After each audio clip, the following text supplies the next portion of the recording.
Hola, buenas tardes. Vamos a empezar a celebrar la segunda sesión de este foro del TAP, nuevo foro del TAP del año 2020, esta vez en formato virtual. Y nada, pues estoy aquí yo de moderador, yo supongo que me conocéis todos y creo que también conoceréis a mis dos compañeros de intervención. Por un lado, Eduardo Tacharandio, seguramente conocido de vosotros, que está ahora en la Audiencia Provincial de Pamplona. Y también tenemos a mi tía José María Tapia, que también lo conocéis como juez de lo mercantil de Burgos durante un montón de años, que durante un pequeño tiempo estuvo trabajando de abogado y ahora ha vuelto a la carrera y está transitoriamente en un juzgado de primera instancia de instrucción de derecho y a la espera de que prontamente pues, vuelva a ocupar un juzgado de lo mercantil. Bueno, pues nosotros nos ha tocado la materia relativa a los efectos de la declaración de concurso, con las novedades más apreciables que en dicha materia hay en el texto refundido de la ley concursal, y hemos hecho una especie de guión repartiendo un poco los puntos que se puedan considerar más relevantes.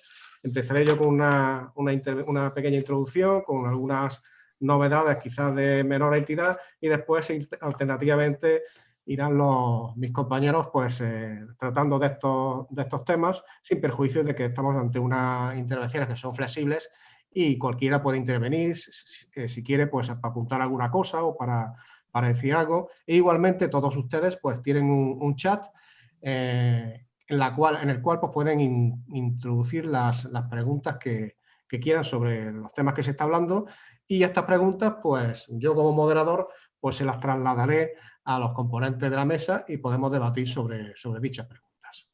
Bueno, pues empezamos ya sobre el particular y, como he dicho antes, pues la materia que vamos a tratar son los efectos de la declaración de concurso.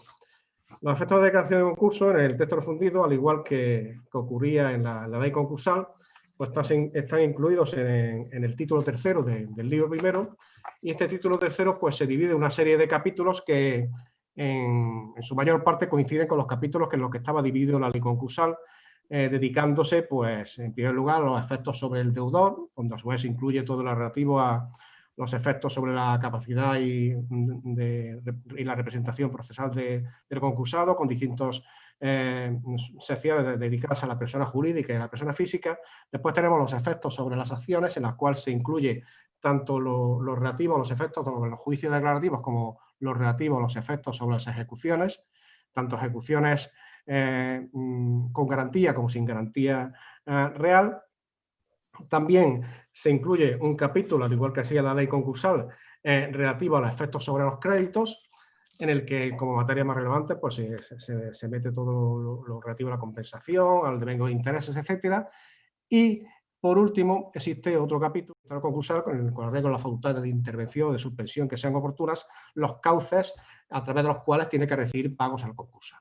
En la ley concursal solamente se establecían unas excepciones a la posible falta de eficacia liberatoria de estos pagos en relación con elementos internacionales, de tal modo que cuando se trataba de pagos hechos por un deudor extranjero al acreedor concursado español, pues tendría efectos liberatorios si este deudor extranjero pues desconocía la existencia del concurso. Igualmente, se daban efectos liberatorios cuando el pago se hacía por un deudor español a un acreedor extranjero en concurso, si a su vez pues, desconocía la existencia del concurso. Ahora lo que establece el texto refundido en el artículo 114 es una excepción generalizada que ya no tiene conexión con elementos internacionales, de tal manera que tendrá efectos liberatorios estos pagos, como he dicho, hechos fuera de los cauces propios del concurso, cuando el deudor pues, desconocía la existencia del concurso, y se presume que el deudor tiene que tener conocimiento de la existencia del concurso del momento en que está ya publicada la declaración del mismo en el Boletín Oficial del Estado. De este modo ya se establece un momento exacto a partir del cual pues cualquier deudor que pague al concursado sin fuera de estos cauces que se establezcan por el administrador concursal puede sufrir una nueva reclamación para el pago que ya ha hecho cuando ya se sobreentiende que tenía que conocer la existencia de la declaración de concurso. Bueno, otra novedad que tenemos es el artículo 121, es en lo relativo a los efectos de la declaración de concurso sobre lo que es la defensa y la representación procesal del concursado en aquellos supuestos en los que el concursado ha sido sustituido en procedimientos en trámite por la administración concursal, supuesto de suspensión del ejercicio de funciones y ha sido sustituido por la administración concursal, pero el concursado quiere seguir manteniendo una defensa separada y una representación separada en dichos procedimientos. Al respecto, lo que establecía la ley concursal, que las costas que se originaran en estos procedimientos por esa defensa y representación del concursado separada, pues no se considerarían como créditos contra la masa, lo cual nos llevaba al problema de que si no eran créditos contra la masa, si eran créditos concursales o si no se podían repercutir de ninguna manera en el concurso. Ahora lo que hace el texto refundido para evitar que estas costas se puedan irrogar a la masa o se pueda originar algún tipo de gasto que pueda repercutirse sobre la masa, es establecer una necesaria garantía por tercero de que estos gastos de defensa y representación separada del deudor, pues en ningún caso podrán repercutirse al concurso ni tampoco tendrá eficacia frente al concurso cualquier tasación de costas que se haya hecho en contra del concursado. También, como otra novedad, es el artículo 125, que en los supuestos de concurso de personas físicas, en aquellos casos en que solamente uno de los miembros del matrimonio, casado en régimen de gananciales o otro tipo de régimen de comunidad conyugal, era declarado en concurso, el otro cónyuge pues, podía pedir la disolución y la liquidación de las sociedades gananciales. Y la ley concursal establecía que el juez el juez llevaría a cabo lo que es la disolución y la liquidación de forma coordinada con lo que resultara del convenio o la liquidación concursal. Lo que no establecía era si ese juez era el juez del concurso o era el juez de familia. Ahora ya el texto refundido establece claramente que es el juez del concurso el que tiene que llevar a cabo esta liquidación, se puede decir, coordinada con el convenio de liquidación, incluido además el artículo 52 del texto refundido, que establece el elenco de competencias de los jueces de concurso, entre las cuales pues, mete de forma expresa lo relativo a la disolución y a la liquidación de gananciales y de estas comunidades conyugales. Y por último, también en los efectos de la declaración del concurso sobre la persona jurídica, se establece una pequeña modificación en el artículo 127.3 del texto refundido, viene a establecer que aquellos acuerdos de la Junta o de la Asamblea de socios, o sea, de los órganos deliberantes de la sociedad, que puedan tener un contenido patrimonial o una repercusión económica en relación con el concurso, pues requerirán la autorización de la administración concursal. Con lo cual se modifica el tenor del precepto equivalente de la ley concursal, que hablaba de autorización, pero también hablaba de ratificación, o sea, de tal manera que era posible adoptar estos acuerdos a priori sin el previo consentimiento del administrador concursal, si bien el administrador concursal posteriormente, a posteriori, podía ratificarlo. Ahora lo que se exige para estos acuerdos, como pueden ser los relativos a la transmisión de bienes que se consideran esenciales, que son competencia de la Junta, la autorización previa de la administración concursal. Bueno, y ahora voy a pasar ya, después de decir estas modificaciones, hacer referencia a estas modificaciones de carácter más tangencial, a mis compañeros. En primer lugar, vamos a tratar con Pepe un poco aquellas novedades que se consideran más relevantes en lo que son, dentro de lo que he dicho antes, de los efectos sobre las acciones, en las acciones, por ejemplo, de responsabilidad, en las cuales son competentes para ejercitar la administración concursal, y también en algunas novedades que puede haber en lo que es la suspensión y acumulación de juicios declarativos en trámite. Puedes hablar tú, Pepe, tira la palabra. Bueno, pues gracias, Pedro. En primer lugar, muchísimas gracias al turno de actuación profesional. Ya no sé cuántos años me han invitado y yo encantado de poder participar, aunque sea de esta forma tan extraña. Bueno, a mí me ha correspondido en suerte pues unos temas bastante largos.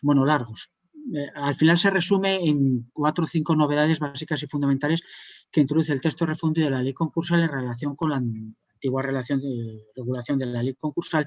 Y el problema que se plantea es si esta nueva regulación que se establece en el texto refundido, como se ha producido en otros determinados apartados o artículos del texto refundido, puede contener una regulación ultravires, es decir, si se ha excedido el refundidor en lo que es la tarea propia que le compete en su condición de tal. Es decir, ha ido más de lo que le corresponde, ha ido o excede el ámbito de lo que es la regulación o de una interpretación de la anterior ley concursal. Como decía Pedro, nos hemos dividido los temas y yo voy a hablar resumidamente, en primer lugar, de las acciones de responsabilidad, la ampliación de los sujetos pasivos. En segundo lugar, voy a hablar de las novedades, y sí que ahí sí que produce algunas novedades del embargo preventivo. Y en esta primera intervención voy a terminar de hablar de la suspensión de los juicios declarativos en tramitación, ¿vale?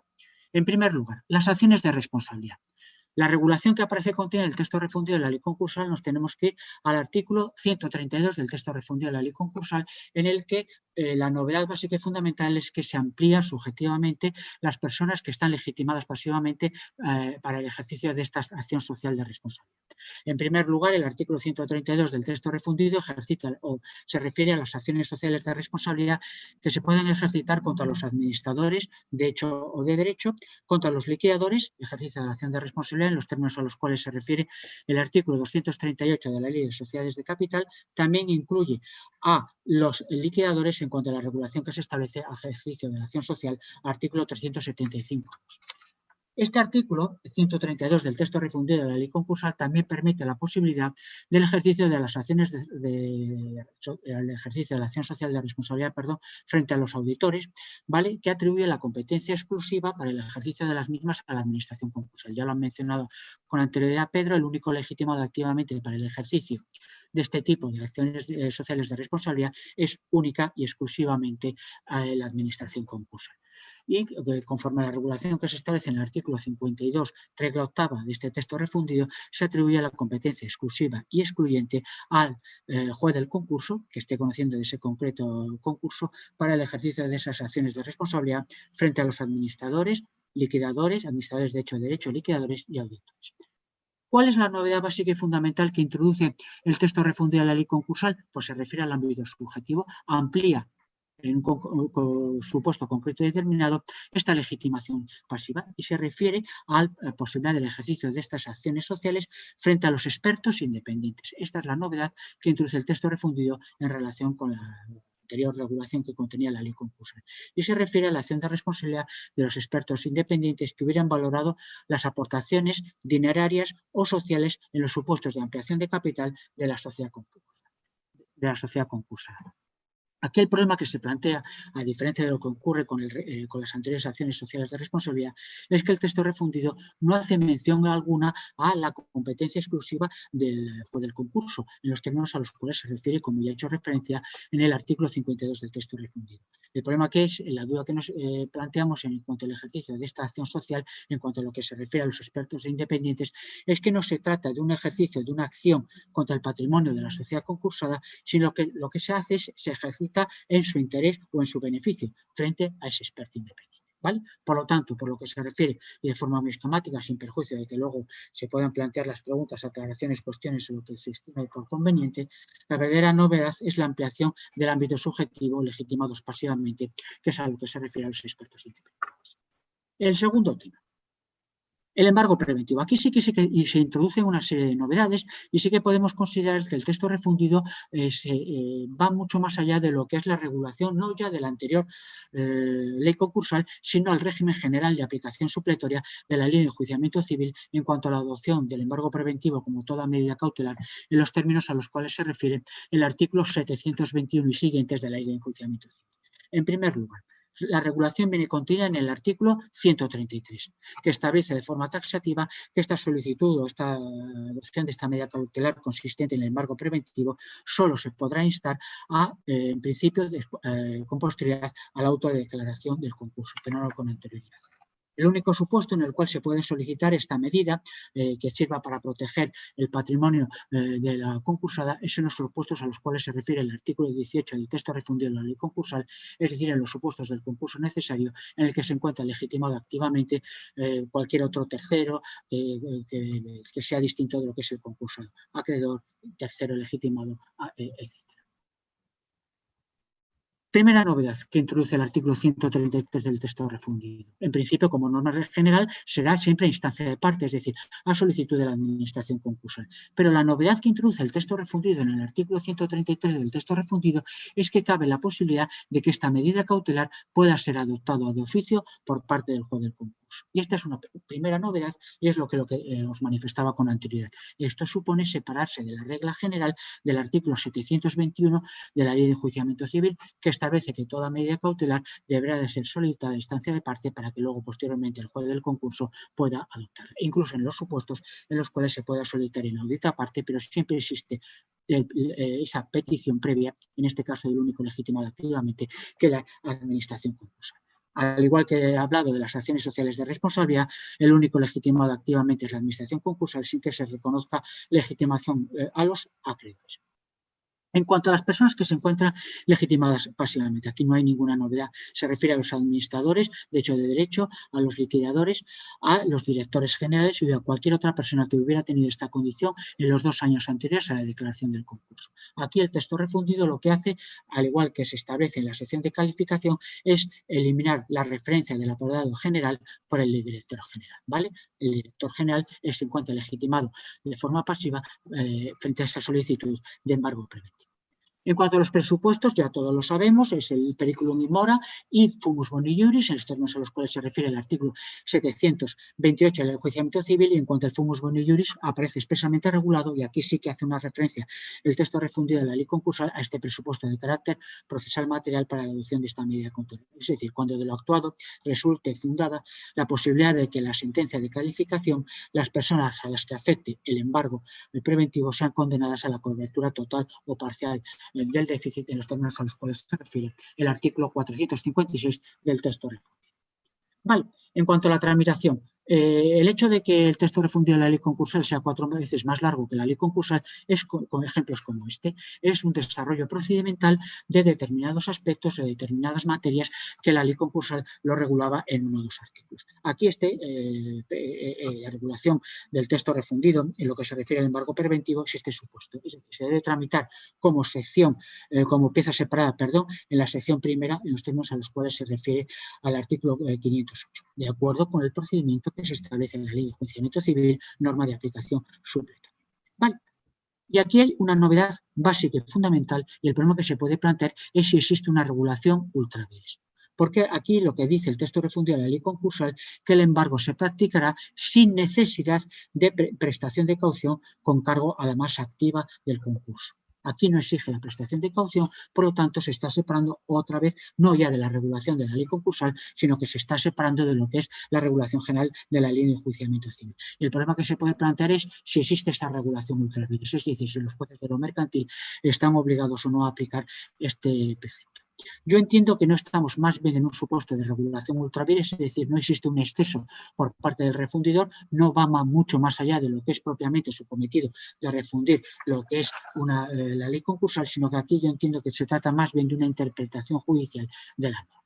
Y como toda medida cautelar, podrá ser sustituido por un aval prestado por entidad de crédito a instancia del afectado, a la persona a la cual se haya decretado ese embargo preventivo. Y en cuanto a la resolución por la que se decrete o resuelva sobre esa medida cautelar, cabe interponer recurso de apelación, que yo entiendo que es un recurso de apelación de carácter directo y no diferido, y entiendo que se trata de un recurso de apelación directo porque no incide o no interfiere en lo que es el normal funcionamiento o el desarrollo del concurso de acreedores. Aquí es un poco más largo y voy a ser muy esquemático.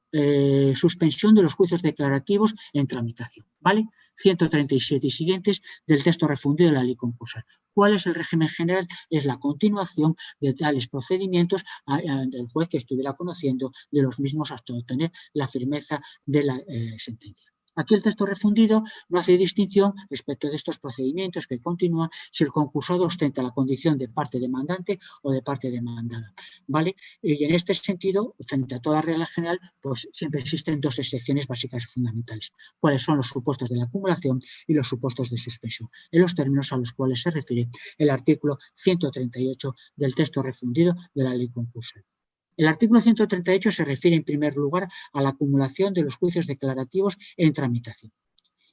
En la regulación que se establecía con anterioridad, como todos sabéis, venía contemplada en el artículo 51 de la ley concursal y era claro que la regulación se refería a las acciones sociales de responsabilidad en los términos a los cuales se refiere el artículo 238 de la ley de sociedades de capital, es decir, las acciones que se dirigen contra los administradores o liquidadores de derecho de hecho y la acción contra los auditores en los términos a los cuales se refiere el artículo 271 de la ley de sociedades de capital por los daños y perjuicios que hubieran causado a la persona jurídica concursada por uno y otro.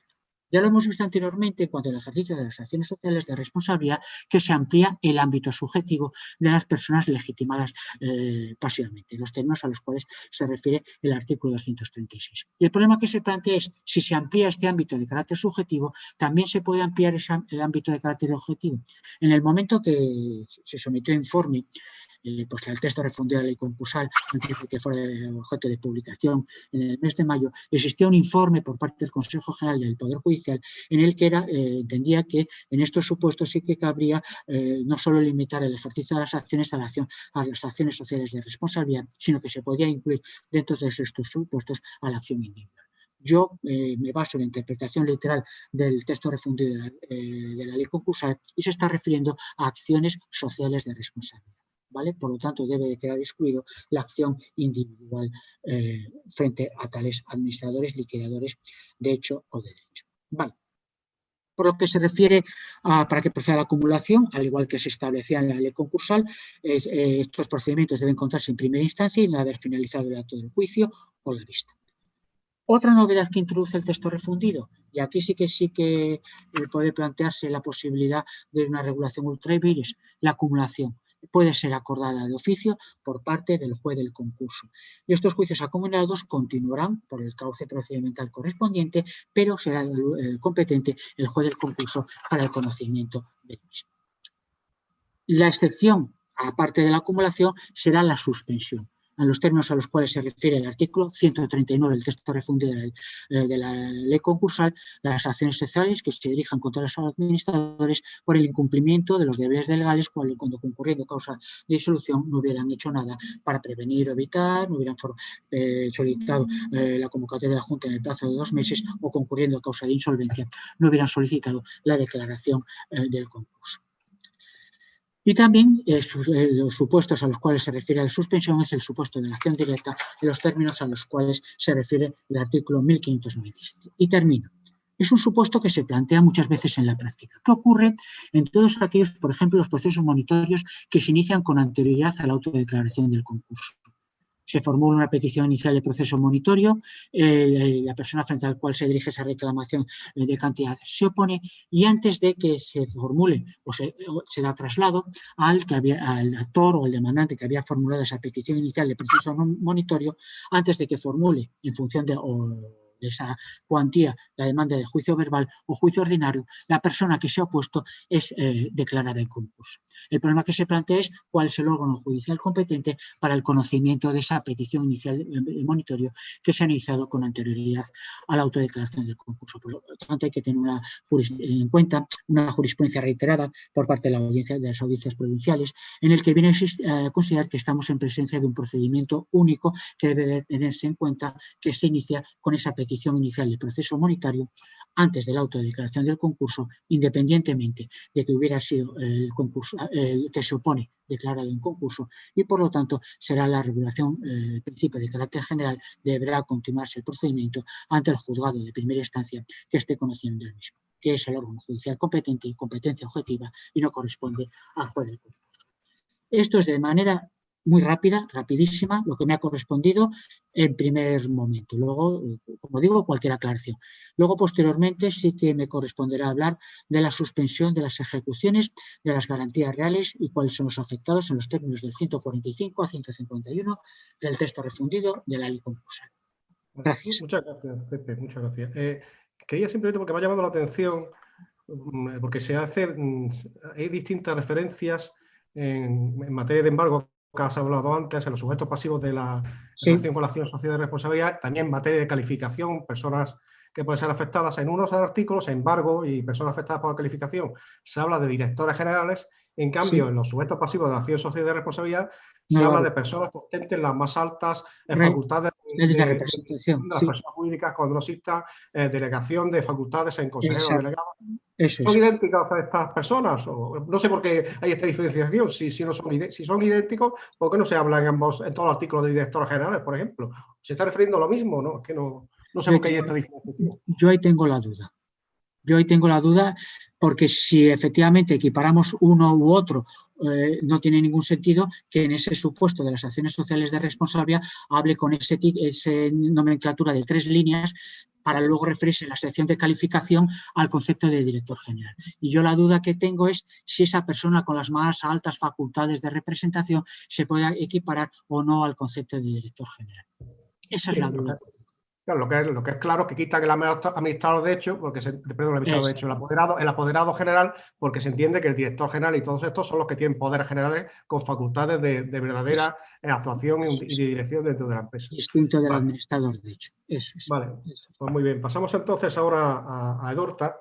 Edorta nos va a tratar el tema bastante peliagudo y que hay algunas, se puede decir, variaciones, por lo menos de interés en el redactado de los artículos, que son lo relativo a las ejecuciones, tanto laborales y administrativas, suspensión de esas ejecuciones, posibilidad de levantamiento de los embargos, etcétera. Pues nada, tiene la palabra, Edurta. Vale. Arratsaldeon, eskertu nahiko nieke tapekoei, Marcos Bermúdez arduraduna den horri eta batez ere hor urrunean online adi zaudeten guztioi.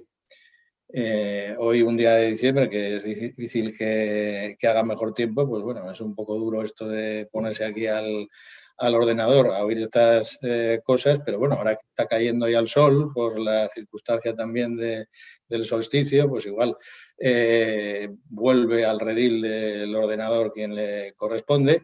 Y a mí me ha adjudicado con inteligencia, como siempre, Pedro, unos artículos, son pocos, son con 5 artículos, encima pequeños, aunque ya sabéis que el texto refundido ha desplegado un poco los números, o sea que el contenido ahora se esparce un poco más y hay más artículos, aunque el contenido no se incrementa tanto como porcentualmente se incrementa el número.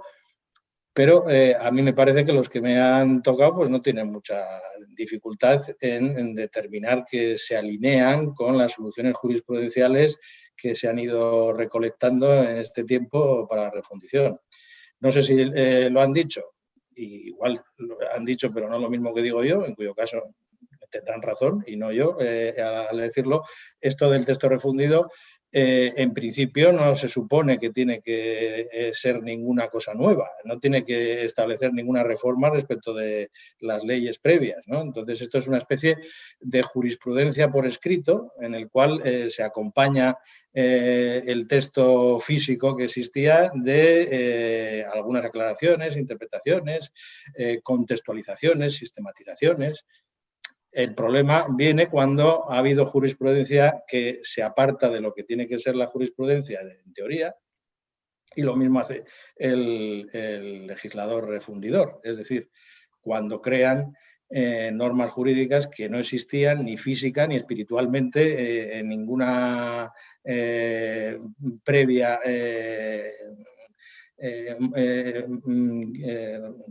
que pueda ser exhibida para decir, mira, esto ya existía, estaba aquí, ¿no?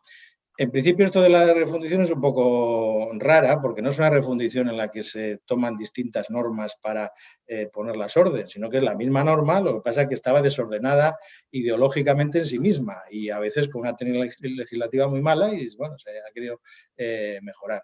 Y igual que la jurisprudencia, pues hay veces que se pasan, es decir, ¿cuándo se pasan más descaradamente? Cuando físicamente no existe ningún soporte material en el cual aparezca lo que aparece en el texto refundido. Es decir, hay determinadas frases que no estaban en ningún sitio escritas y tampoco están en la jurisprudencia porque no ha habido ninguna sentencia que diga eso. Eso genera una duda de que el delegado del legislativo, el ejecutivo, pues haya pasado. Y también en el supuesto de que, siendo una función parecida a la jurisprudencia, la del texto refundido, le lleve la contraria. Es decir, aquellos tipos de preceptos en los cuales dice exactamente una cosa que es contraria a lo que acaba de decir una sentencia de la Sala Primera del Tribunal Supremo. Entonces, ahí ya empieza uno a menear la cabeza, a decir, a ver si esto puede ser o puede no ser. En lo que me ha tocado a mí, yo no lo veo, pero igual es porque no tengo ni idea de ver las cosas. En cuanto a Claro, luego estamos, yo no sé si esto se comparte bien, me ha dicho Ivonne que se compartía. Yo, para ser útil, lo pongo por escrito, para no irme por las ramas y no empezar a enrollarme con cosas que luego no hay tiempo. El tema que primero es el de las ejecuciones, los procedimientos de ejecución contra el patrimonio del concursado. Es bueno ponerlo, ya sabéis que terminológicamente el texto refundido también es importante porque nunca confunde deudor y concursado, nunca confunde proceso contra el patrimonio del concursado con procedimiento contra el concursado, que son cosas que no siempre son lo mismo. Ejecuciones contra el patrimonio del concursado. Este es el sistema de siempre. Este es un sistema que procede de una tradición que tenía que abandonarse. Yo ahora mismo estoy en la fase del estudio de la ley concursal en la que creo que le sobra la mitad. Se ha convertido en una gorda absolutamente ingobernable y que no se entiende, y lo que le haría falta al adelgazamiento de esta salvaje, y que la mitad de las cosas que están reguladas de forma muy sofisticada, son como un régimen de adelgazamiento de estos locos, pues se eliminara. Una de las cosas que tenía que eliminarse es esto. Este es el sistema de bloqueo, que es la regla general. Y los problemas los dan las excepciones. ¿Cuál es el sistema de bloqueo? Están prohibidos todas las nuevas ejecuciones o apremios administrativos, que en realidad son procedimientos ejecutivos, pero no de órganos jurisdiccionales, que no pueden iniciarse después de la creación de concurso. Y se suspenden los que ya estén iniciados. Este es el sistema de bloqueo. Ocurre que esta norma, que bastaría por sí sola para dejar las cosas con claridad, para que se determine la masa activa y la masa pasiva con tranquilidad, pues tiene excepciones. Son históricas y básicamente hoy en día fundamentadas en los intereses de la recaudación pública, ¿no? Bien, las excepciones. Tenemos la jurisprudencia en la sentencia 319 de 2018, yo por eso pongo esto por escrito, para que lo tengáis, el que no se entera tanto, porque a veces se habla mucho y no se precisa dónde están las cosas. El 30 de mayo de 2018 pone la sentencia el Supremo, que explica cosas que antes no estaban bien explicadas en la norma. Hay dos tipos de límites a la excepción de este bloqueo para determinadas ejecuciones. ¿Cuáles son? Materiales. Las ejecuciones laborales y los procedimientos administrativos. Las ejecuciones laborales que tengan embargo trabado sobre bienes del concursado anteriores a la creación de concurso. Procedimientos administrativos con embargo administrativo, ante esto se ha discutido mucho y tal, bueno, pero ya está la cosa clara. La cuestión es que tiene un límite temporal que no existía hasta la reforma del 2012, que es el de la aprobación del plan de liquidación. Hasta entonces, límite objetivo, límite temporal. Presupuesto, que el embargo anterior a la creación de concurso sea sobre bienes no necesarios para la continuidad de la actividad profesional y empresarial. Esto es nuevo, esto no pertenece a la tradición. ¿Y qué es lo que nos indica? Pues qué es lo que quiere la norma. La norma quiere decir mantener esa posibilidad de que no se suspendan ejecuciones, esa es la regla general, que ya están iniciadas anteriormente, que ya tienen un embargo ejecutivo anterior a la creación del concurso, pero solamente sobre bienes no necesarios, es decir, que no sea incompatible con la continuidad, que es la regla general de la actividad del concursado. Ya está. Bien. ¿Qué otra cosa se preguntaba todo el mundo en este tema? ¿Qué ocurre con el dinero que se conseguía en esa ejecución que por excepción no se suspendía? ese dinero? A mí me lo preguntaban muchísimo en los tiempos pretéritos. ¿Y qué pasa con lo que, o sea, se puede quedar el ejecutante? Hombre, yo siempre decía, ¿para qué quiere un ejecutante ejecutar si no se puede quedar con el dinero? Es un poco estúpido el que haya una norma de ese carácter. O sea, que va a ser un tío que es especializado en ejecutar y que le dice, ejecuta porque yo no sé hacerlo, ¿no? Y tú puedes continuar. Bueno, está claro y, bueno, es sentencia última. El destino del dinero obtenido en la ejecución que no se suspende es el pago. Esto lo dice ahora los nuevos preceptos, pero no dice nada distinto a lo que ya sabíamos, aunque no estuviera físicamente puesto en los artículos, pero que lo había interpretado el Tribunal Supremo. Entonces, el destino es el pago del crédito del acreedor ejecutante, que será un trabajador, no en cualquier caso, pero bueno, 99% de los casos un trabajador en una relación laboral y la administración pública ejecutante. Estos son reglas comunes que luego igual dice algo también mi compañero sobre las garantías reales. Esto es común, ¿no? ¿Qué son los bienes no necesarios? Eso no nos lo dice el texto refundido. Si hiciera semejante cosa, ya tendríamos un problema montado e interesante. A mí me gusta mucho explicar esto de los bienes necesarios con esa cosa que pone Aranzadi en los resúmenes, que decía, el dinero no es necesario, que es una cuestión muy poética en la cual uno entraba inmediatamente. Hemos encontrado una norma jurídica que ha conseguido que el dinero no sea necesario. Es una elevación espiritual muy importante. Pero claro, cuando decía que no era necesario el dinero, se refería a que el dinero, el líquido, no necesariamente era algo que tendría que amparar la excepción a la suspensión ejecutiva, ¿no? Con esta tesis contable de que cuáles son los bienes de equipo, cuáles los que pertenecen al exigible, tal, ¿no? Lo que es. Hoy en día parece que hay un consenso general entre los juzgados que tienen que conocer de esto, de decir que bienes no necesarios son circunstancialmente aquellos que no implican la prosecución posible o teórica de la actividad profesional y empresarial. Es decir, bienes de lujo, bienes que no son productivos. El dinero, pues depende. Si es lo que permite el continuar, pues sí lo será. Y si no es lo que permite continuar, pues no lo será. Es decir, no hay un criterio contable, no hay un criterio de que todo es necesario, que es el que normalmente suelen decir los administradores concursales. Es que es necesario, ¿qué vamos a hacer sin dinero? Digo, bueno, es que la vida es feliz. Sin dinero se desempeña uno de esas ataduras terrenales, ¿no? ¿Quién es el que tiene que declarar que los bienes son necesarios o no? Tampoco se decía, bueno, ahora sabemos porque lo pone el artículo 52 entre las competencias de la jurisdicción, de las competencias objetivas de la jurisdicción del juez de concurso, que es el juez de concurso. Pero ya lo sabíamos. Es decir, lo pone la norma, no nos dice nada nuevo. Sí nos dice algo un poco nuevo al prever que se puede cambiar el carácter del bien sobre el que se está ejecutando. Porque puede ser que, de acuerdo con las circunstancias, siendo necesario en un principio, luego no lo sea.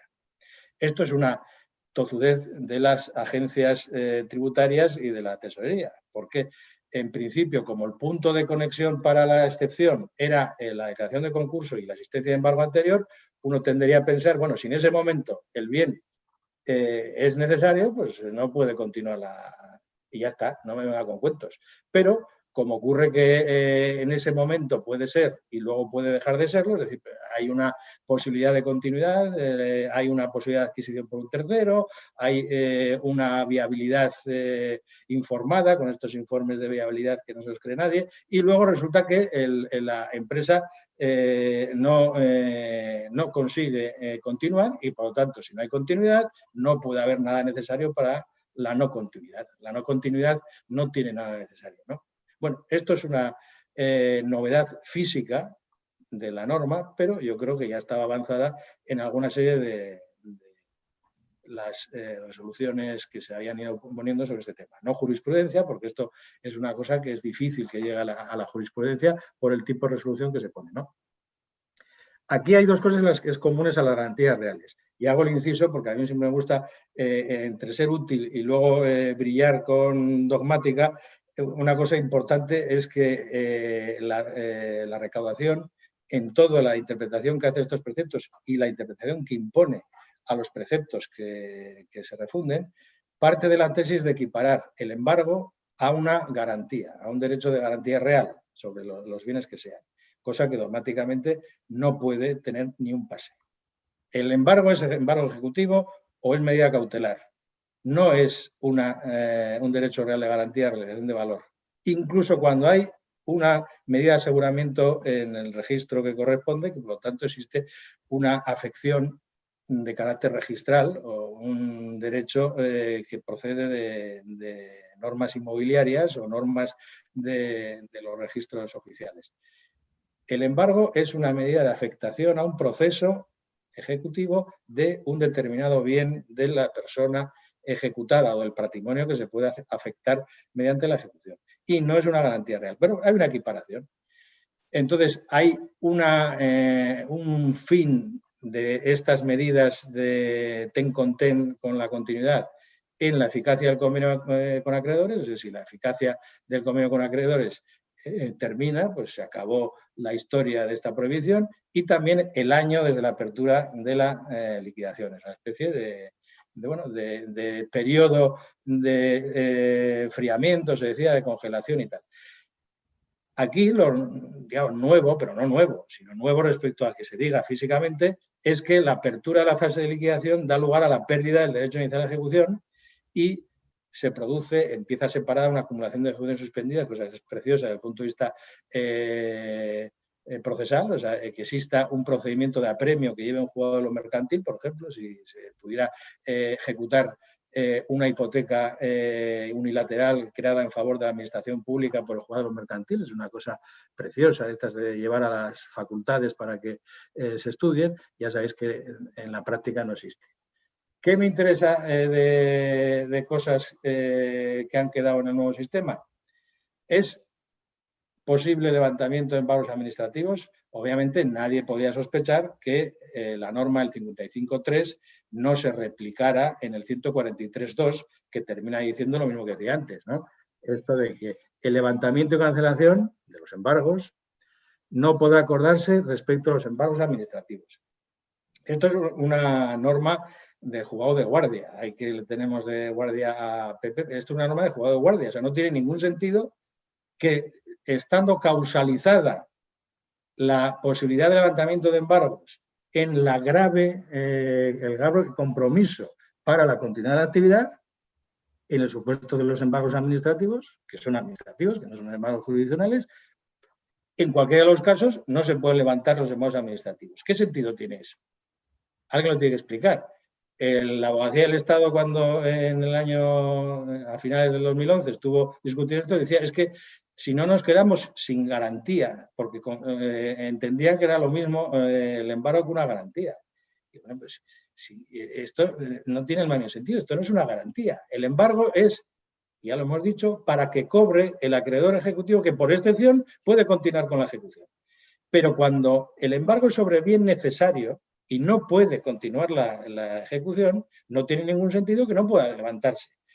Todos entendemos que si se trata de una transmisión, enajenación del bien embargado, pues en definitiva, obviamente, como existen los preceptos en la liquidación anticipada, en la liquidación definitiva, habrá que levantar los embargos, la cancelación de cargas de toda la vida de Dios. Bien, pero incluso si no hay una venta, es decir, si se levantan los embargos para vender, no por haber vendido, las excepciones siguen estando en la jurisprudencia menor, porque esto no llega al Supremo. Ahí os pongo el auto del 25 de noviembre de 2015 de Barcelona o el de la sección de tercera de Navarra de 3 de octubre de 2016. Ya sabéis que aquí hay una distinción importante desde el punto de vista de naturaleza, que el embargo sobre dinero metálico, saldos bancarios o créditos de tercero, per se, supone una enajenación de los mismos sin la captación.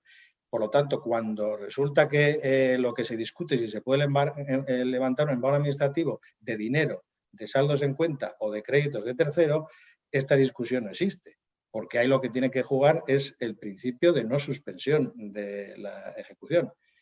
No puede ser que el dinero del tercero, que no sé, una subvención o una donación particular o una cantidad de un contrato que corresponda y que se le tiene que llegar a la masa, que quede embargada y que esté sujeta sin que se pueda levantar por el juego de concurso, siendo que comprometa la actividad profesional. Eso está claro. El asunto es respecto de bienes, cosas, como decíamos los antiguos, cosas que estaban en los registros y que tienen una actuación preventiva y tal, ¿no? En el cual se aproxima más al carácter de garantía real, ¿no? Bueno, ahí os pongo esas decisiones. Estas decisiones son voluntaristas, todo el mundo se da cuenta, ¿no? Cuando dice la Audiencia de Barcelona, no dice la ley que no se puede levantar los embargos, dice que el mero hecho de la creación de concurso no permite levantar los embargos. No es cierto. Lo que dice la ley es eso. A mí me gustan siempre los argumentos cuando discuten los abogados. Dicen, eso no pone. Es que lo que pone no se puede aguantar. Entonces hay que decir que pone lo que no pone. Bueno, otra gorda. Siempre se estaba en la mesa, sobre todo los del Fogasa, eran los que me han preguntado sobre este tema, ¿qué ocurre cuando resulta que hay una de estas ejecuciones que puede quedar suelta, por excepción, y es por un crédito que es una piltrafa desde el punto de vista de preferencia respecto del crédito que tenían ellos? El Fogasa tiene créditos de trabajadores que están en la cúspide, ¿no? del privilegio general. En la cúspide, quiero decir, porque claro, los que tienen privilegio especial están en otro mundo, el mundo de que su valor del bien pues no puede ser afectado ni siquiera por los créditos contra la masa, pero de los que tienen privilegio general, los que están en la cúspide son el Fogasa, que es un trabajador sin boina, ¿no? Que es el trabajador es el que tiene el crédito, pero luego el sin boina es la administración que una especie de seguro les paga y tal.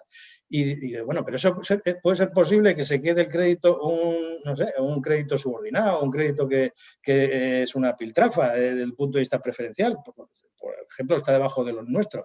No, tranquilos, no, que existe una cosa que existe en todas las ejecuciones desde toda la vida de Dios, que es la tercería de mejor derecho.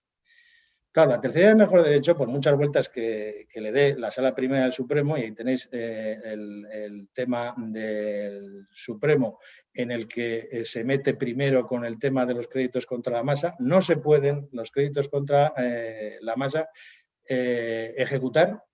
Esto es una barbaridad desde el punto de vista dogmático. No se pueden ejecutar hasta la eficacia del convenio, la sentencia de 12 de diciembre de 2014. Esto lo pone santamente el artículo 248 del texto refundido. Ahora, me estoy saliendo, pero no me estoy saliendo, porque son ejecuciones. Son ejecuciones, pero que no se regulan aquí, sino que se regulan en créditos contra la masa. Esto es una barbaridad, pero es una barbaridad que todos estamos de acuerdo que es correcta, es la barbarie correcta o la dosis de barbarie necesaria para que pueda continuar la actividad del concursado, ¿no? Pero aquí el texto refundido, al transponer la barbarie esta ostrogoda, ya se pasa. Y si vais a la 52 segunda, dice que tiene competencia de juez del concurso para conocer de las ejecuciones de créditos concursales o contra la masa. Así lo pone, ¿eh? Mirad lo que lo pone. Y yo digo, bueno, para conocer de los créditos, pero si nos ha dicho el Supremo que no se pueden ejecutar créditos contra la masa hasta que no exista convenio, no se puede ejecutar en el procedimiento concursal, ¿qué clase de competencia es? Y si después del convenio se quiere ejecutar, también nos ha dicho autos de competencia del Supremo que la competencia es de los juzgados de primera instancia, los juzgados que le corresponda que tengan que ejecutar. Es decir, nos está diciendo que ahora los juzgados de lo mercantil van a tener competencia para la ejecución de créditos contra la masa, es decir, créditos posteriores a la creación de concurso después de la ejecución del convenio. Yo creo que no, que es una pasada y lo que se trata es de el juzgado es competente de lo mercantil para conocer de la ejecución de los créditos contra la masa creados por él. Es decir, que él ha puesto el título ejecutivo y, por lo tanto, lógicamente, no es una competencia objetiva, sino una competencia funcional. Yo lo que no sé si me paso de tiempo y luego hablo de los intereses. ¿Cómo prefieres? Mejor dejamos ahora a Pepe que hable un poco y después ya, si caso y da tiempo, los intereses. Los intereses los tomarán una cosa más corta. Dejamos Vale. un poco que hable Pepe de la suspensión de ejecuciones de garantías reales, que ya muchas de las cosas que son propias, pues ya la ha adelantado. Espérate, que me he dado cuenta que me he dejado de decir lo de tercera mejor derecho, que igual luego hay alguien que lo pregunta. Bueno, si has hablado de tercera mejor derecho, lo has apuntado, la tercera mejor derecho. Sí, pero no he dicho la gorda que tiene aquí la norma. Solamente voy a decir la gorda que hay. Sí, dime. El Supremo dice que la tercería de mejor derecho, que no es una tercería de mejor derecho, es una tercería light, es una tercería que no es tercería, porque no es un tercero que entre a la ejecución de nadie, es competencia de juego de concurso a través de incidente concursal con legitimación activa de la administración concursal para reclamar, y luego dice la gorda. Si hay un crédito en la masa que tiene preferencia en la masa, no contra la masa, en la masa, tiene preferencia respecto del ejecutante que puede conseguir ese resultado, el dinero va al ejecutante de mejor derecho. No va a la masa para pagar de acuerdo con el criterio, ahora que es una sofisticación de la leche, ¿no? Ahora hay crédito prededucible, crédito contra la masa imprescindible, crédito jerarquizado, crédito de estos que se pueden alterar por la administración concursal, el orden de pago, y luego los créditos, o sea, es una locura lo que hay ahora de créditos, pues no de acuerdo con eso, sino al crédito preferente, que ha sido el que ha justificado el hecho del éxito de la tercería de mejor derecho. Eso lo pone el 144, ¿no? El 144.2. ¿no? ¿Qué me quedaba por decir? Muy bien. Me callo. Vale, como he dicho antes, por APP iba a hablar un poco de las garantías reales, que como he dicho antes, pues hay muchas cosas que son conjuntas con lo que es la ejecución de la que ha hablado Edorta. Hay alguna particularidad, pero sobre todo yo creo que aquí quizás lo más llamativo es, aparte de lo de la mutabilidad que ha hablado Edorta, que mi duda es que se refiere solamente en garantía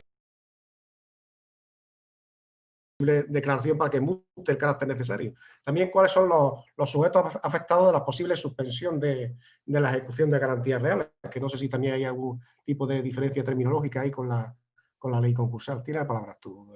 Vale, bueno, pues ahora yo voy a hablar, aunque ya mucho de ello ha hablado Edorta, de la suspensión de las ejecuciones de las garantías reales. Las personas afectadas, 145-151 del texto refundido de la ley concursal. Lo mismo que decíamos con anterioridad. Desarrolla de una manera mucho más extensa, concretamente en estos 7 artículos, por lo que es la regulación que se contenía anteriormente en el artículo 56 y 57 de la ley concursal. Vale, aquí esto es de la época arcaica. Se produce la imposibilidad de iniciar o la suspensión de las ejecuciones sobre garantías reales que recaigan sobre bienes necesarios. ¿Vale? Esa es la idea básica y fundamental y el criterio que sigue, pues al igual que establecía la ley concursal, el texto refundido de la ley concursal. Novedad, el 146 del texto refundido incorpora, y esto es la novedad en lo cual se produce la regulación de los artículos 56 y siguientes de la ley concursal, es la prohibición de continuación de las ejecuciones separadas, no solo cuando el titular de esa garantía real fuera un acreedor concursal, sino también en los supuestos en los que no lo sea. Y ese supuesto concreto y característico es cuando el deudor o el concursado, tenga la condición de hipotecante no deudor, es decir, cuando el bien responde de la deuda de un tercero. Vale. Rápidamente. Regla general, ¿cuáles son los supuestos para que proceda la continuación de esas ejecuciones? Pues que estemos en presencia que esa ejecución de esa garantía real recaiga sobre un bien que no tenga la conceptuación o la consideración de un bien no necesario. El artículo 147, el texto refundido, ya como anteriormente indicaba Edorta, aquí que el artículo 147 pues ya viene a decir lo que ya se sabía, cuál es el órgano judicial competente para delimitar o determinar cuando estamos en presencia de un bien no necesario. Y dice que esa declaración de no necesariedad, a través de la resolución judicial en forma de auto, la competencia corresponde al juez del concurso, en teoría, y como norma general a petición del titular de esa garantía real, porque él estará muy interesado que se hace esa suspensión o que puede iniciar esa ejecución cuando se refiere sobre bienes no necesarios y previa audiencia de la administración concursal. Aunque esto sí lo dice el artículo 147 del texto refundido, no hay problema que esa petición de carácter o de declaración de carácter necesario, aunque no lo diga el texto refundido, puede ser solicitado por la propia concursada o la administración concursal, y en este caso se produce a la inversa, habrá que dar traslado al titular de la garantía real para que manifieste lo que tenga por conveniente. Lo que manifestará lo que tenga por conveniente es lógico que hará toda la argumentación y dedicará todo su escrito a fundamentar el carácter no necesario de ese bien para que pueda reanudarse o iniciarse esa ejecución. Ya lo había dicho, la novedad también se introduce en cuanto a la posibilidad de reiteración de la solicitud. Artículo 147.3 del texto refundido de la ley concursal. Aquí permite la posibilidad de reiterar la solicitud que se hubiera dirigido al juez del concurso si en un momento ulterior hubieran cambiado las circunstancias que hubieran determinado la declaración del carácter necesario de ese, es decir, la propia evolución del concurso, por la propia marcha o evolución de la sociedad. Es decir, se reconoce, como decía Dorta, ese carácter mutable de la declaración de necesariedad de un bien o derecho en función de los avatares del concurso de acreedores o de la propia sociedad. Otra novedad que introduce el artículo 147.1 del texto refundido, a diferencia de lo que ocurría en el artículo 55, que esa petición de la declaración del carácter necesario de ese bien o derecho objeto de esa ejecución de garantía real, puede solicitarse en cualquier fase del procedimiento desde que se dicte el auto de declaración del concurso. Esto es una regulación distinta a lo que se venía estableciendo en el artículo 55, que se ceñía exclusivamente esa posibilidad de declarar o solicitud de declaración del carácter necesario de ese bien objeto de esa garantía real a la fase común del concurso. Y una vez abierta la fase de liquidación, se prohibía esa posibilidad de esa solicitud de carácter no necesario. Y porque ya concluyo lo que se refiere a esta suspensión, cuando se produce o cuando deja ya de surtir sus efectos esa imposibilidad de iniciación o esa paralización.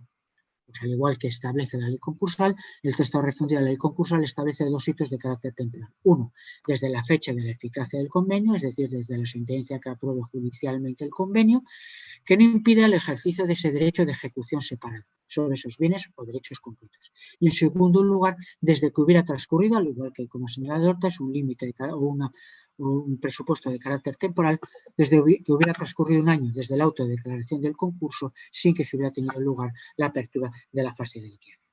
Y al igual que ocurre con la ley concursal, el texto refundido, una vez decretada o establece que una vez decretada la apertura de la fase de liquidación, estos acreedores, titulares de garantía real, pierden ese derecho de la ejecución separada o realización forzosa de la masa activa para todos aquellos acreedores titulares de esa garantía real que no lo hubieran ejercitado con anterioridad conforme bien establecido en el artículo 149. Aquí las novedades son muy pocas, prácticamente ya las ha dicho toda Dorta, es el carácter mutable, las personas afectadas y no tiene más, porque no, el resto prácticamente idéntico. Luego ya cuando me toque hablar en materia de resolución de contratos, aquí bueno, ya es mucho más extenso y aunque intentaré resumirlo, pero lo que se refiere a las ejecuciones de garantía real, pues prácticamente está todo dicho. Vale, muchas gracias, Pepe. Si a mí lo que me llama la atención, que creo que ya lo he dicho antes, es que lo relativo a que se pueda pedir al juez que se cambie la declaración de carácter necesario por no necesario de bien, viene establecido en cuanto a la sucesión que se refiere a las reglas especiales de la procedimiento de ejecución de garantías reales. Pero lo lógico es entender que esto es aplicable a cualquier tipo de ejecución suspendida, no solamente a la de garantía real, porque la misma razón de ser tendrá que ser una ejecución que no tiene garantía real en que se haya embargado un activo que una ejecución de garantía real. Pero sin embargo, raramente está concretado a las especialidades de ejecuciones de garantía. Solo a las garantías reales, eso es. Vale. Sí. Muy bien, gracias, Pepe. Ahora, Dorta, muy brevemente, nos va a hablar un poco del artículo 152, que recoge una doctrina establecida por la sentencia superior sobre qué intereses quedan, qué devengo de intereses quedan suspendidos por la declaración de concurso. Tiene la palabra tú, Dorta. ¿Dorta?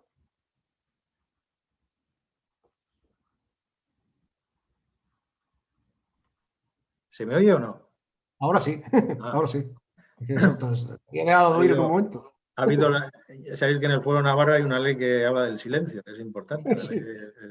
No es una película, es la ley del silencio, a ver lo que significa el silencio en las obligaciones. Y se suele invocar bastante por los abogados de el silencio, eso de que calla, otorga, que calla ni otorga. O sea, el silencio no otorga nada. El silencio no genera obligación. Entonces, aquí, en el tema de los intereses, de paréntesis, cuando digo una ley, es uno de los artículos del Fuero Nuevo. No es que haya una ley solamente para el silencio, eso no se le ocurre ni a los navarros, hacer una ley sobre el silencio articulada y tal, ¿no? Es un artículo. Bueno, el artículo 152, que habla de los intereses, introduce una cosa distinta a lo que tenía antes, pero vamos, es una cosa que obedece a una doctrina jurisprudencial relativamente reciente, que es la sentencia 227-2019 de 11 de abril, que es la consideración de que los intereses que por excepción pueden seguir devengándose después de la creación de concurso, la regla general es que no se devengan después de la creación de concurso, porque se interpreta que los intereses son una indemnización por el retraso culpable, los moratorios, no siguen devengándose ni siquiera en las excepciones que son las de las garantías reales, ¿no? Entonces, hay esta sentencia en la que dice que la excepción se aplica a los intereses remuneratorios, que es lo que pone ahora remuneratorios pactados y que antes no lo ponía, pero no a los moratorios. Los moratorios, pues como resulta que se trata de una satisfacción de créditos concursales que producen una indemnización por la mora, que es que no es una señora con la que folgó el rey de Rodrigo, sino que es el retraso culpable en el cumplimiento de las obligaciones, pues se trataría de pagar este crédito, una especie de tracción o de deducción de la masa activa ya consolidada, etc. Bueno, tampoco es caso de estar discutiendo las sentencias de la Sala Primera, salvo que el texto refundido lo haga, en cuyo caso pues ya tendréis otros artículos en los cuales, como en la calificación o como en los créditos públicos del BEPI, pues existe articulado que en lugar de ir a favor de lo que ha dicho el Supremo recientemente, pues va en contra.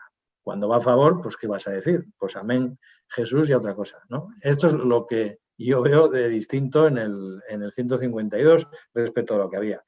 Y en el 153, que es la compensación de créditos, pues ya sabéis que la regla general también es, ya sabéis que toda esta sofisticación de la ley concursal es reglas, excepciones, contraexcepciones, a ver quién se lo sabe, porque podían ser más sencillas las cosas, pero todo es un equilibrio de excepciones y contraexcepciones que al final uno no se entera y da lugar a bastante litigiosidad, que si fueran reglas y se acabó, pues nada. Aquí la regla es que está prohibida la compensación de créditos, porque la compensación de créditos funciona como un mecanismo de pago. Entonces, si el pago de los créditos concursales está prohibido, salvo mediante las reglas de la liquidación, en el pago pues, de créditos privilegiados, si es que hay para pagar todos los créditos de la masa, de créditos ordinarios, si es que hay para pagar los privilegiados y tal, cosas que son siempre fantasías, pues si está prohibido el pago, pues está prohibida la compensación. El Supremo tiene un montón de sentencias, una media docenilla, que trata de las peleas que han existido acerca de la compensación de créditos en el concurso respecto de créditos concursales. Aunque está claro que los créditos contra la masa son créditos que permiten ser compensados porque no es que puedan pagarse. Los créditos contra la masa tienen que pagarse en el concurso. Entonces, esta línea, que no es siempre el mismo supuesto de hecho, ¿no? En algunos casos es la clasificación del crédito, en otros casos es la relación jurídica, tiene una línea que cabe resumir en la exclusión de la prohibición de aquellas relaciones jurídicas por las cuales los créditos y las deudas surgen biunívocamente de la misma relación. Una cuenta de crédito, un contrato en el cual hay cargos y abonos entre las partes. Claro, se traslada la pelea al hecho de que sea así. Es decir, la prohibición existe, la excepción existe, luego la excepción juega fuera de lo que es compensación, en lo que son relaciones jurídicas que generan cargos y abonos para las dos partes. Y estas son las sentencias que hay. Entonces, ahora mismo la pelea está en ese plano. Pero hay problemas, aparte de los que estoy diciendo, que no están claros. ¿El texto refundido los aclara? Puede que sí, según como se vea. Todas las operaciones con los artículos del texto refundido solo tienen dos motivos. Uno, ¿dice algo realmente distinto a lo que nosotros estábamos aplicando hasta este momento? Dos, si dice algo distinto a lo que se estaba aplicando o lo que yo creo que tendría que aplicarse o a mí me gustaría que se aplique, ¿es ultravires? Esas son las dos preguntas que se hacen para cada precepto.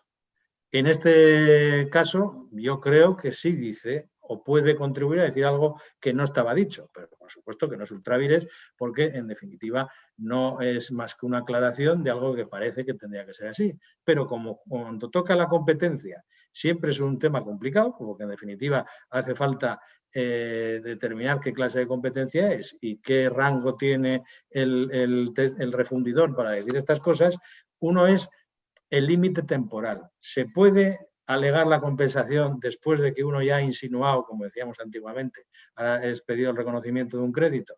Es decir, yo digo que tengo un crédito, pero luego digo, no, el crédito es compensación de la deuda que yo tengo, no sé qué.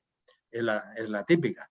Bueno, el Supremo, en esa sentencia que es reciente de 5 de marzo de 2019, la 129 de 2019, dice que no hay un límite temporal en la norma y tampoco lo pone en la ley.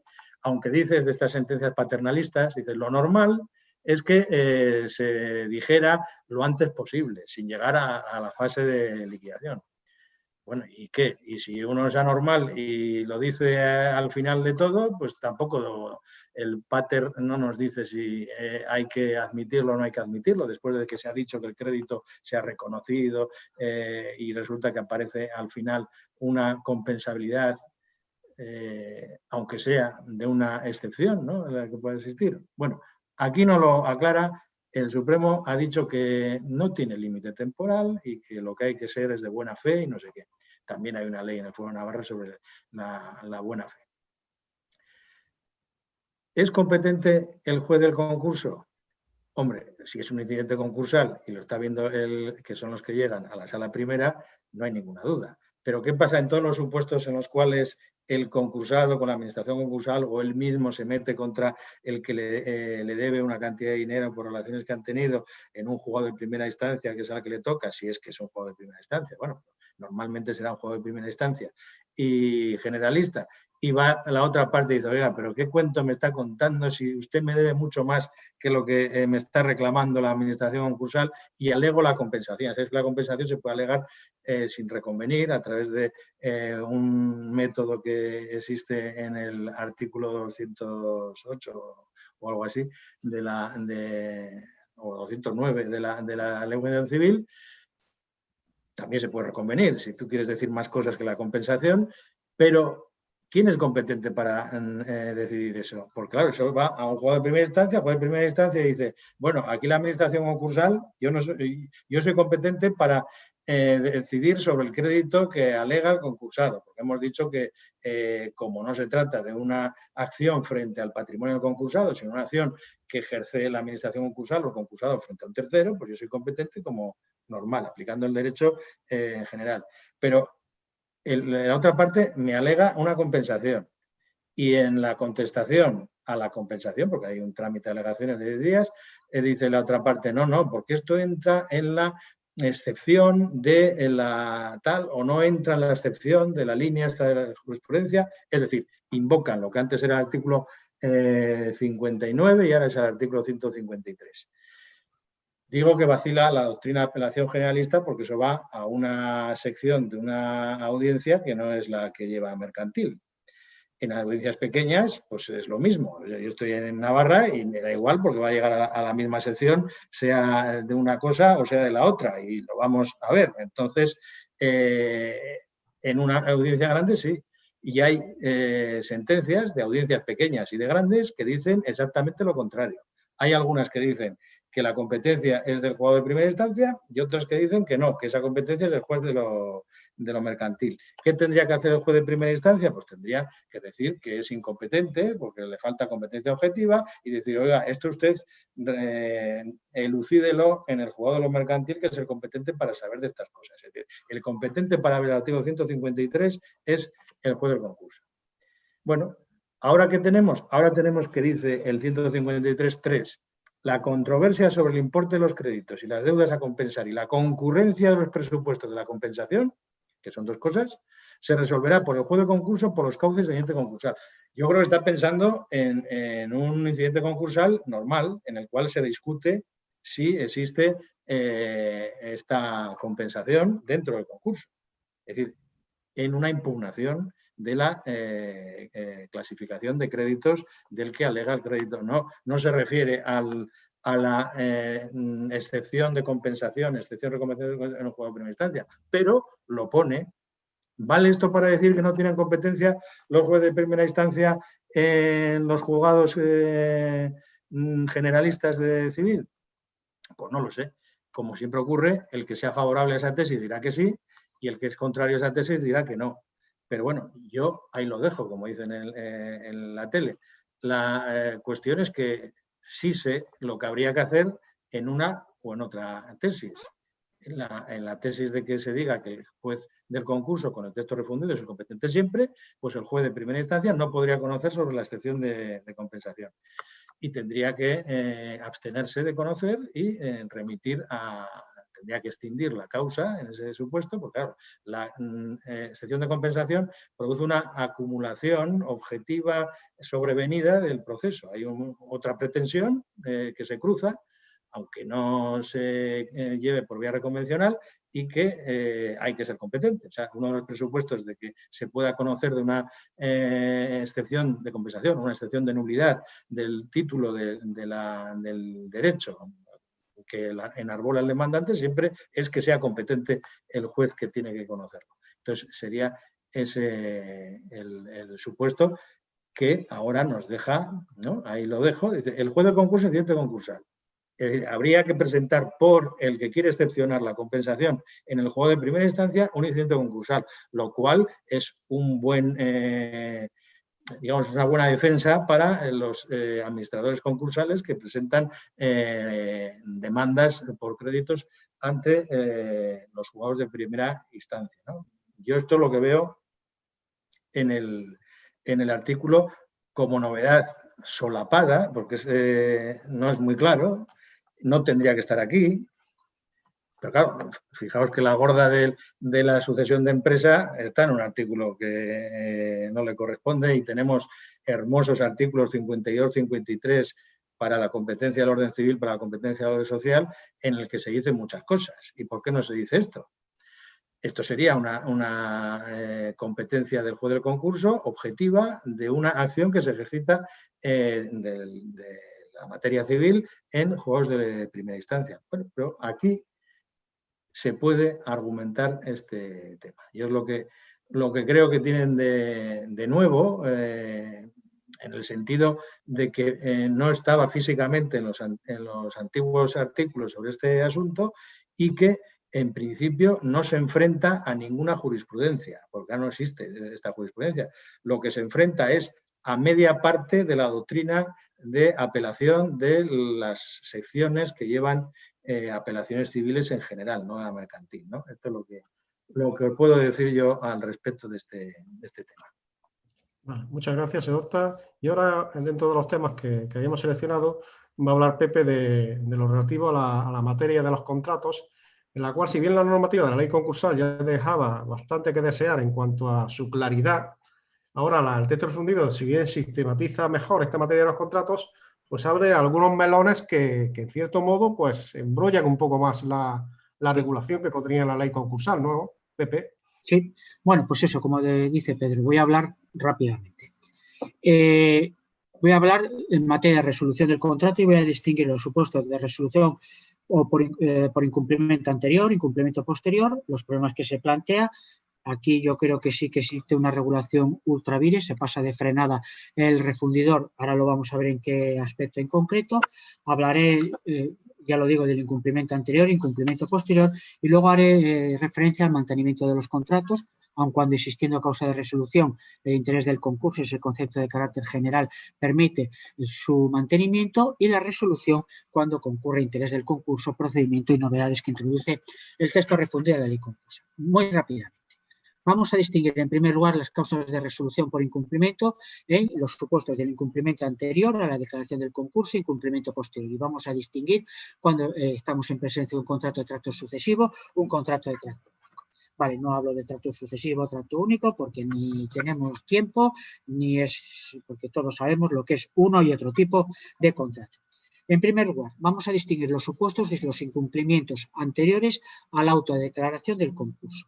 Esta facultad de resolución de este tipo de contratos solo se aplica respecto a los contratos de trato sucesivo, ¿vale? Por lo tanto, esa facultad de resolver esos contratos de trato sucesivo por un incumplimiento anterior, solo en este tipo de contratos, y es independiente si la parte incumplidora es el deudor o la parte inmovible, ¿vale? Porque no hay razón alguna que justifique una distinción entre uno y otro, ¿vale? Incumplimiento anterior solo se predica respecto de los contratos de trato sucesivo. ¿Qué ocurre cuando el incumplimiento es anterior a la autodeclaración del concurso y estamos en presencia de un contrato de trato único? En este caso, todos lo sabemos, no se permite la resolución sin cumplimiento contractual, no afecta a la resolución del contrato, ¿vale? Dejando a un lado ese incumplimiento anterior, pasamos a lo que es el incumplimiento posterior. Este incumplimiento posterior se refiere a autodeclaración del concurso, momento procesal, posterior a ese momento procesal, se predica de estos dos tipos de contratos. Contratos de trato sucesivo y contratos de trato único. Y igualmente, que hemos hablado anteriormente, es independiente que la parte que incumple sus obligaciones sea el deudor o la parte inmovible. Aquí lo que decía Pedro, abrir el melón. Yo creo que aquí lo abre y se lo carga. Porque hay una regulación, yo creo, ultra vires. Lo que se establece básicamente y fundamentalmente en este incumplimiento posterior cuando dice que se trate de contratos con obligaciones recíprocas pendientes de cumplimiento. No dice absolutamente nada más. Y se separa de la regulación que se establece, como todos sabemos, en el artículo 61.2 de la anterior ley concursal, en el que distinguía que estaba pendiente de cumplimiento tanto a cargo del concursado como de la otra parte. Por lo tanto, aquí solo habla de obligaciones recíprocas pendientes de cumplimiento, pero no hace distinción si están a cargo de una u otra parte. Por lo tanto, yo entiendo y podemos meter la consideración si es una regulación ultra vires y en este caso los jueces de lo mercantil, pues en aplicación de esta interpretación del artículo 82.5 de la Constitución española, estarían o no obligados a aplicar este precepto y aplicar la regulación que se establece con los problemas que venían dándose en el artículo 61. Trámite, órgano judicial competente, el juez del concurso, artículo 162, por los trámites del incidente concursal. Se puede plantear un problema de carácter práctico, es decir, cuando las dos partes contratantes han sido declaradas en situación de concurso por dos juzgados de lo mercantil completamente diferentes. Bueno, pues existe una resolución judicial y concretamente, bueno, la ponencia que luego os facilitaré, la sección primera de la Audiencia Provincial de Pontevedra, de 13 de junio del año 2012, establece que en este supuesto los dos contratantes declarados en concurso por juzgados de lo mercantil distintos, cabe la posibilidad de que se pueda formular la reconveniencia. Aunque he dicho con anterioridad y en el artículo 162 que esa resolución se tramita por los trámites del incidente concursal siendo competente el juez del concurso, esto no impide ni es obstáculo de que esa resolución se pueda llevar a cabo a través de un ejercicio o de una acción de carácter extrajudicial para obtener esa resolución. ¿Quién se cuenta legítimo? Lógico, la legitimación activa corresponde a la parte que hubiera cumplido con todas y cada una de sus obligaciones, es decir, el contratante cumplido. Y la pasiva corresponde a la parte pues, que no le corresponde, pues en sentido opuesto, pues hubiera cumplido parte de sus obligaciones. Con aplicación al concursado de las reglas de legitimación en cuanto al ejercicio de la acción de los artículos 119 y siguientes del texto refundido. Y si en los casos de suspensión corresponde a la administración concursal la interposición de la correspondiente demanda y en el caso de intervención el concursado requiere de la autorización de la administración concursal para ejercitar o interponer esa demanda. En el caso de que esa legitimación correspondiera al deudor concursado, no lo ejercitare y existiera un requerimiento previo de la administración concursal, pues entiendo que cabe esa legitimación subsidiaria en los términos, aunque se refiere a los acreedores, en los términos a los cuales se refiere el artículo 122. Y en cuanto a los efectos, pues se produce la resolución del contrato sin que se genere ningún tipo de obligación. Producida la resolución, vamos a ver la calificación concursal, aunque aquí no se establece ningún problema y no existe ninguna variación en cuanto a lo que se establece en la ley concursal, es la calificación concursal contra la masa del crédito de restitución, ¿vale? Se contiene el artículo 163.1 del texto refundido de la ley concursal y al igual que se establecía en el artículo 62.4 que aparece como incompleto. A pesar de que sea una regulación de carácter incompleto, pues habrá que tener en cuenta la regulación la jurisprudencia del Tribunal Supremo cuando estamos en presencia de un incumplimiento anterior o de un incumplimiento posterior. Esa calificación concursal tendrá la consideración de crédito contra la masa, crédito concursal anterior, crédito contra la masa posterior al auto de declaración. Igual que esa calificación concursal se puede predicar respecto a la indemnización de los daños y perjuicios. Vamos a ver 164 del texto refundido de la ley concursal en los supuestos en que existiendo causa de resolución, el juez, atendiendo a este concepto de carácter general, el interés del concurso, puede acordar el cumplimiento del mismo. Es decir, existiendo una causa de resolución, el juez, a petición, ya lo veremos cómo se puede tramitar, existiendo este concepto o esa idea general y tan bonita del interés del concurso, puede acordar el cumplimiento. ¿Vale? Dice que las prestaciones o el pago de los créditos, el artículo 164, al igual que se establece o se establecía en el artículo 62.3 de la ley concursal, es que el pago de los créditos serán con cargo a la masa las percepciones debidas o que deba realizar el concursal. Vale. El problema que se plantea y que se plantea es si comprende tanto las cantidades adeudadas con anterioridad a la declaración del concurso. Igualmente, el Tribunal Supremo así lo viene a decir y no establece distinción alguna en cuanto a las cantidades debidas que sean anteriores o posteriores a la autodeclaración del concurso, que tendrán la consideración de crédito contra la masa. Un problema que se puede plantear. Existiendo causa de resolución. Sin embargo, se obtiene una resolución judicial en el que efectivamente el juez del concurso diga que, aunque existe causa de resolución, en función de este valor superior del interés del concurso, yo acuerdo la continuación o el mantenimiento de la vigencia de los efectos de ese contrato. Cabe la posibilidad de poder instar una nueva resolución, entendiendo de que se ha producido ese incumplimiento. Yo entiendo que no cabe es decir, se puede instar esa resolución del contrato, entiendo que no cabe una nueva resolución judicial diciendo, aunque exista este segundo supuesto de resolución del contrato, yo no puedo dictar una segunda resolución manteniendo ese contrato por mucho que exista ese interés del contrato. Es decir, si existe esa segunda causa de resolución, no cabe la posibilidad de acogerse o solicitar, todo se puede solicitar, no cabe la posibilidad por parte del juez del concurso de que acuerde su cumplimiento en aras de ese interés del concurso. Opuesto, no es el mantenimiento del contrato, sino la resolución del mismo es por interés del concurso. Viene regulado y previsto en el artículo 165 del texto refundido.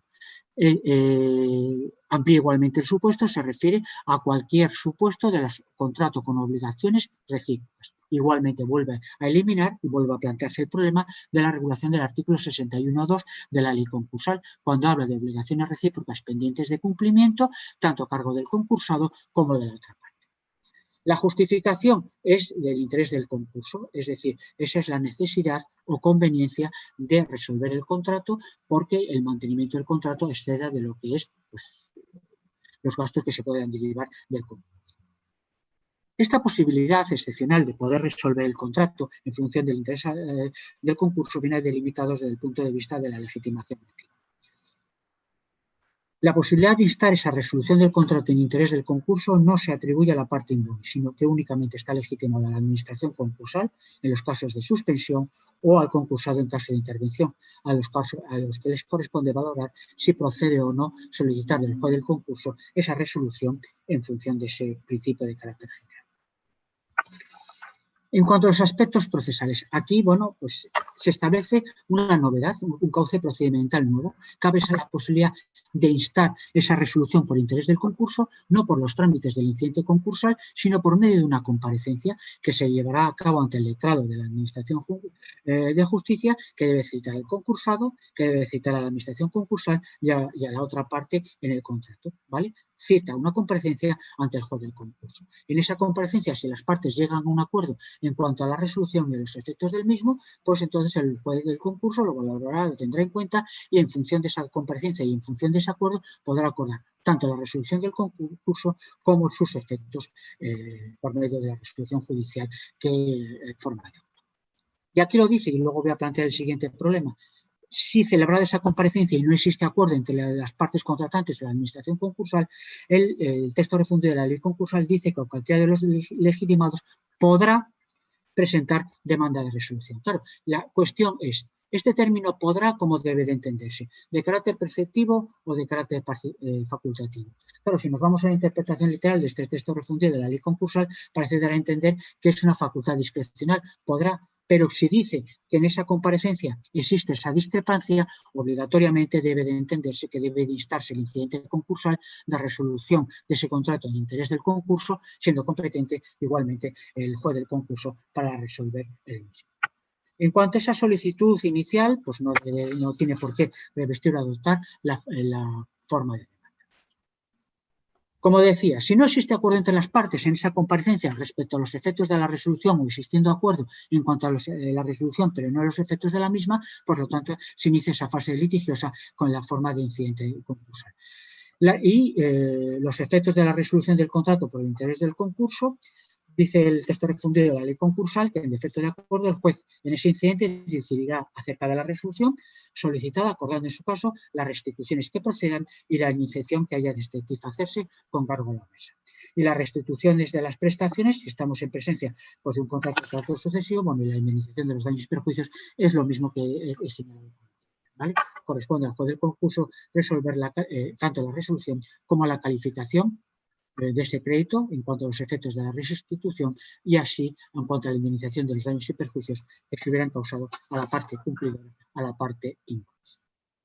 Y eso es, yo ya no sé si he hablado rápido, rapidísimo, si se me ha entendido, pero yo creo que el verdadero problema es lo que se dice, eso es, cualquier contrato con obligaciones pendientes de cumplimiento, sin distinguir cuándo es una parte o cuándo es la otra. Y también la novedad de esa famosa comparecencia ante el juez del concurso previa petición del letrado de la Administración de Justicia, antiguamente secretario judicial. Y eso es todo lo que tenía. Por antes, lo que era la comparecencia era como un trámite obligatorio previo, sí, y después, sí, si caso sí, ahora lo ponen como un trámite facultativo, de tal manera que te puedes saltar la comparecencia, que en la mayoría de las ocasiones no sirve para nada, y directamente a lo que es el incidente concursal. Lo que llama atención, que ya he referido, es el 165, a la hora de resolver el interés del concurso, que habla de cualquier contrato con obligaciones recíprocas. No dice nada de que estén pendientes de cumplimiento cargo de ambas partes. A una u otra parte, eso es. Cuando es lógico que cuando una de las partes ha cumplido y la otra no, lo que estamos ante un crédito o una deuda, según que sea el que haya cumplido o no, sea el concursado, ¿no? Pero aquí no se referencia a eso, sino que habla de posibilidad de resolver el interés del concurso cualquier contrato con obligaciones recíprocas. Y ahí viene si es una regulación, eso es, y si es una regulación o no ultra vires. Sí, sí. Ese es el verdadero problema. Sí, o es simplemente una redacción mala de lo que, no sé, yo creo que tampoco hay que darle más importancia, sino que no entendemos que dice algo diferente de lo que decía anteriormente la ley concursal, que lo ponía bastante claro cuáles son los contratos que se pueden resolver. Eso es. Bueno, ya hemos terminado y yo aquí no veo ninguna pregunta. No sé si es que no han preguntado o que no aparece aquí, que no hay ninguna pregunta por parte de los que están al otro lado en lo que es el chat, y no sé si ahora quieren hacer algún tipo de pregunta. De todas maneras, estamos ya en hora, creo que esto era de 4 a 5:30 y no nos ha ajustado bastante al horario. No sé si hay alguna pregunta aquí que se quiera hacer o se ha quedado todo más o menos claro, y si no, pues terminamos ya, ¿no? No sé si... Para terminar, si me permites, Pedro, pues para opinar yo también del tema de la resolución. Yo considero que no puede haber ultravires más que en los supuestos en que la letra positiva de la norma refundidora contradice la letra positiva de las normas refundidas. Es decir, cuando eventualmente se entienda que la norma de refundición contradice alguna jurisprudencia o dice cosas que no estaban en ningún sitio o omite alguna frase, palabra, no se puede hablar ultravides. Quiero decir, aquí es claro que esto es el lobby. Todas las normas tienen un autor. Entonces, este es el lobby bancario y está por el leasing, bueno, como un templo. O sea, el leasing, como el Supremo ha dicho, que no tiene obligaciones, salvo que sea un leasing especial en el que se haya pactado que hay obligaciones pendientes de cumplimiento por parte del arrendador financiero, pues resulta que le ha dado en el morro con varias sentencias el Supremo hasta 2016. Entonces, siguen insistiendo. O sea, el leasing es uno de los disolventes peores de la pintura del texto refundido. Entonces, aquí quieren meter la posibilidad de resolución por incumplimiento el contrato de arrendamiento financiero, que según el Supremo no podría ser porque no son con obligaciones recíprocas pendientes de cumplimiento por las dos partes. Y en el tema del incumplimiento es mutatis mutandis, es el swap. Porque el swap se puede resolver por interés del concurso. Claro, de acuerdo con esta norma no tiene ningún obstáculo, porque se trata de obligaciones recíprocas. Sí, ¿hay obligaciones recíprocas en el swap? Sí, pero otra cosa es que estén pendientes de cumplimiento de los dos, que no están. Sí, pero bueno, es decir, como no lo dice, pues al aplicador le dejas la posibilidad de decir, bueno, pues aunque no lo diga, lo seguirá diciendo, porque no cabe, de acuerdo con la jurisprudencia que tenemos, en estos supuestos. Entonces, cuando hay un ultravirus claro, es cuando la letra decía A y yo voy y digo B. No tampoco cuando la letra decía cualquier cosa o no decía nada y el Supremo ha puesto una sentencia o dos en la que lo deja claro o aparentemente claro y ahora van, pum, y ponen en el texto refundido una cosa que contradice. Porque en definitiva no está contradiciendo la ley. Simplemente lo mismo que el Supremo se pasa, pero si se pasa tiene poco problema, salvo que sea una cosa comunitaria europea, en cuyo caso le podrá volver el tema para tener que decidir, como está ocurriendo en algunas cosas. El Supremo tiene ese privilegio, esa ventaja de que su última palabra es su última palabra, sea buena o no. El refundidor, pues como todo legislador, no tiene última palabra. La última palabra la tiene el aplicador. Diga lo que diga la norma. Aquí dice que no se levantan los embargos administrativos, como decía antes, pero habrá autos que digan que se levantan los embargos a pesar de que el bien sea necesario y porque compromete la continuidad de actividad. Yo soy poco proclive, para que tiene mucho menos glamour la posición mía, porque te dicen que hable sobre un tema y dices, pues yo lo veo todo normal, no ha cambiado nada, ya tendría que cambiar. Pero claro, tienen más glamour el que ve ultravires en cada uno de los apartados de cada artículo. Además, hay de estos que y esta coma también es ultravires, por Dios. Pero vamos a ver, si la cuestión, esto ha pasado por informe del Consejo de Estado, Consejo General, ha habido votos particulares, han dicho de todo sobre el asunto. Bueno, ya sabemos dónde hay cosas distintas a lo que había, porque antes no había nada, ahora hay algo. Pero auténtico ultravires es cuando había una cosa en la letra y ahora en la letra digo lo contrario.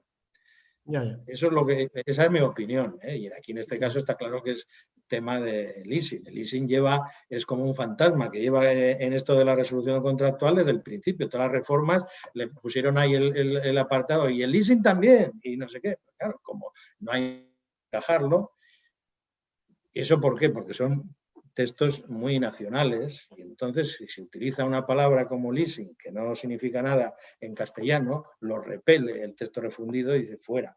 No es algo que podamos digerir. Claro, ¿qué haces con una ley que desde la lex comisoria vamos con este tema de los romanos y hablamos ahora de swap, de leasing y no sé qué? Hacen bien las estructuras obligacionales de decir patrióticamente que no quieren saber nada de esas historias que no funcionan, son disolventes para lo que hay, ¿no?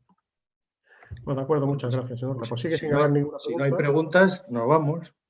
Sí, yo creo que ya pues no hemos pasado un poco de tiempo incluso, no hay preguntas. Y nada, si no me dice nada más la dirección, pues damos por cerrado la sesión y nada. Dirección. No sabemos si hay dirección o han... Bueno, pues nada, pues muchas gracias a todos por la atención, por la asistencia y sin más, pues damos por terminada la sesión.